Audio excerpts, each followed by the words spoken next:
ACP ఉమామహేశ్వరరావును ACB అధికారులు arrest చేశారు. ఆదాయానికి మించిన ఆస్తుల కేసులో ఉమామహేశ్వరరావును అరెస్ట్ చేసినట్లు ఏసీబీ జాయింట్ డైరెక్టర్ సుధీంద్ర బాబు వెల్లడించారు.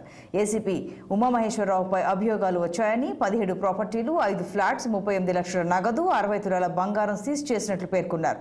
ఇప్పటి వరకు మార్కెట్ విలువ ప్రకారం 3 కోట్ల సొత్తును స్వాధీనం చేసుకున్నామన్నారు. బహిరంగ మార్కెట్లో దీని విలువ రెట్టింపు ఉంటుందని 2 లాకర్లను గుర్తించామన్నారు.